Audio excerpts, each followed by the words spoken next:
Hello, my dear students. How are you? I hope you are well. I am Siddharth Shekhar Bishwas, lecturer, Department of English, Matwal Haji Abdul University College. Today, I want to conduct a class of Robinson Crusoe. Robinson Crusoe is a famous novel by Daniel Defoe. Daniel Defoe is a father of English novel.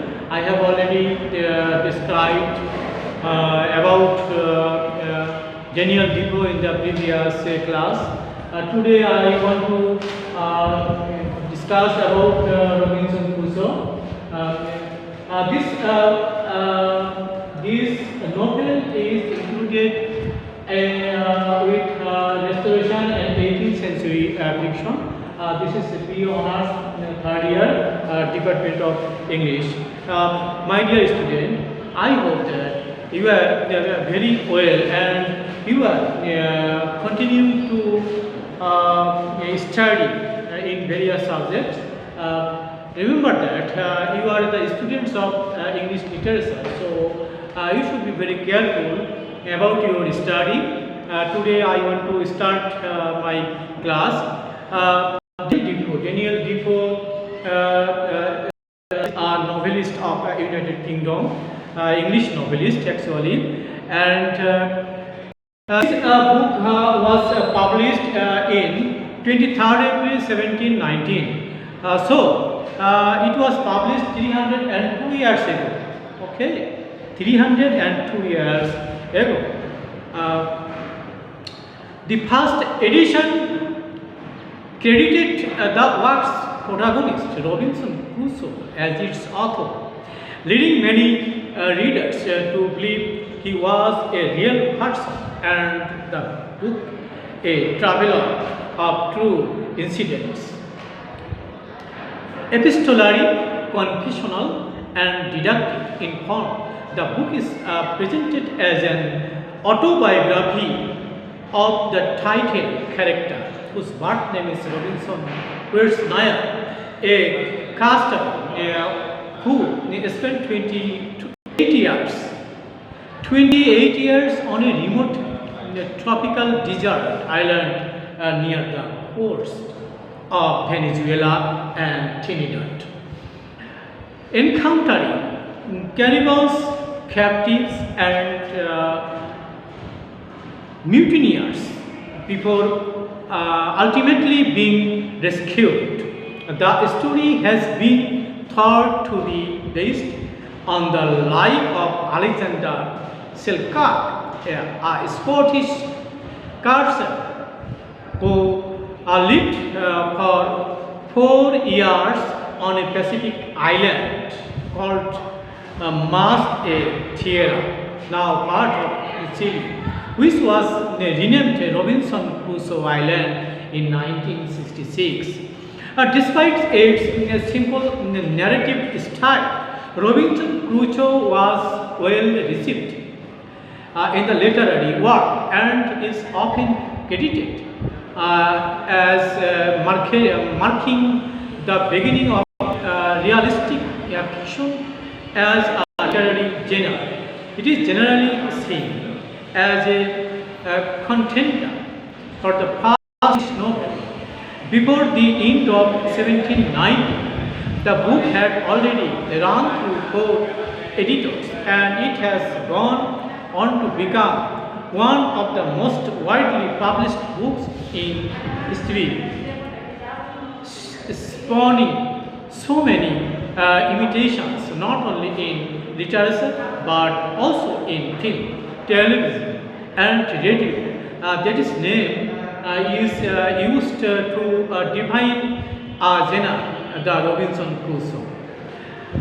If we read this novel within the context, the plot, the characters, religion, sources and real life characters, reception and sequels, interpretations of the novel, legacy, influence on language, influence on literature, comics adaptations, film adaptations, animated adaptations, TV adaptations, inverted crusoism, musical references, editors, from real life, from television and films, novels, stage adaptations, footnotes, references, additional references, literary criticism, and external links. Crusoe set sail from Kingston upon Hull on a sea voyage in August 1651 against the wishes of his parents, who wanted him to pursue a career in law. After a tumultuous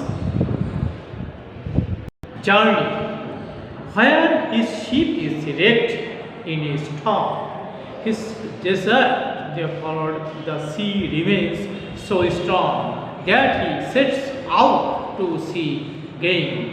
This journey to ends in disaster, as the ship is taken over by sail pirates, and Crusoe is enslaved by a moon.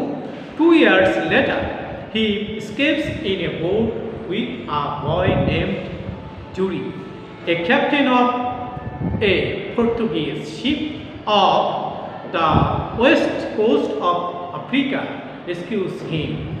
The ship is en route to Brazil.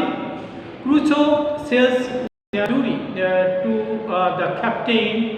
With the captain's help, Crusoe procures a plantation. Years later, Crusoe joins an expedition to bring slaves from Africa, but he is shipwrecked in a storm about 40 miles out to sea on an island near the Venezuelan coast, which he calls the Island of Despair, near the mouth of the Orinoco River on 30 September 1659. He observed the latitude as 9 degrees and 22 minutes north. He sees penguins and seals on his island. As for his arrival there, only he and 3 animals, the captain's dog and 2 cats, survived the shipwreck. Overcoming his despair, he faces arms, tools, and other supplies from the ship before it breaks apart and sinks. He builds a fenced-in habitat near a cave which he excavates by making marks in a wooden cross. He creates a calendar by using tools salvaged from the ship, and some ways he makes himself. He hunts, grows barley, and dries grapes to make raisins, learns to make pottery, and raises goats. He also adopts a small parrot. He reads the Bible and becomes a religious God for his faith, in which nothing is missing but human society. My dear student, next time I will finish the discussion about Robinson Crusoe. Now I want to end this session. Thank you very much.